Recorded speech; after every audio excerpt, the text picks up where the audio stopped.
지민이 구다사이. 비빈산 밑에 구다사이. अनि विश्वसान पनि गुदासाई हाफ भ भनेर हामीले अघि पढेको हाफ भ है अघि भनेको कुनै पनि भको मासलाई हटाएर बाँकी रहेको अक्षरलाई के भनिन्छ हाफ भ भनिन्छ जस्तो ताबे मासको भ हैन यो ताबे मास भलाई यो मास हटाइदिएपछि के हुन्छ ताबे यो ताबे चाहिँ के भयो हाफ भ के भयो हाफ भ बुझ्नु भयो यहाँसम्म त बुझ्नु भयो अघि पढाएको थिएँ मैले अब यहाँबाट सुरु चाहिँ फेरि नयाँ हाफ भब यो हाफ भबको पछाडि है हाफ भबको जस्तो पछाडि ताल भनेको हाफ हुने भब हुने हैन यो हाफ भबको पछाडि मासिन का के छ नेपालीमा के छ यहाँ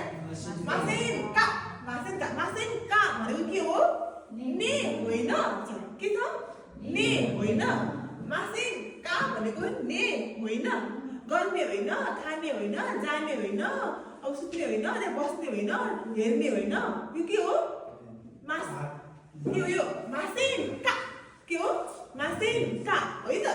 यो हाफ भबको पछाडि मासिन का अब यसरी जोड्ने अब हेर्नुहोस् है यो इकिमास भनेको के हो जान्छु इकिमास भनेको के हो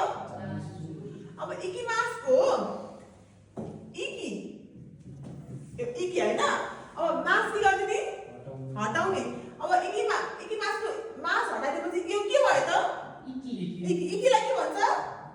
हाफ भब अब इकीको हाफ भब भयो यो हाफ भबमा के थपिदिने भयो त हामीले यहाँ के हाफ भबको पछाडि प्लस के हो मासेनका के थप्नु पर्यो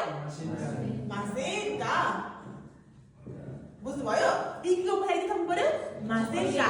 हाफ भबको पछाडि मासेनका इकी मासेनका इकी मास भनेको जान्छु अब हाफ भब यो हाफ भब हो नि यसको पछाडि के थप्ने हामीले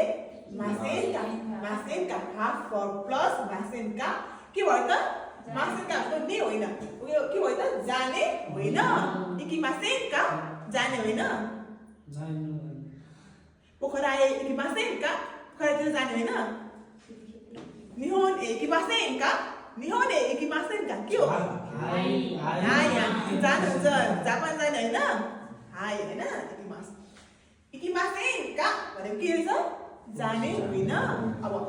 खाइ मास भनेको के हो हिजो हामीले भोकाबुलरीमा पढेको थियो है मिनिङमा लेसन 6 को मिनिङमा छ है यो सबै लेसन 6 कै हो है ग्रामर खाइ मास भनेको के हो किन्छु अब खाइ अब फेरि हेर्नुस् है यहाँ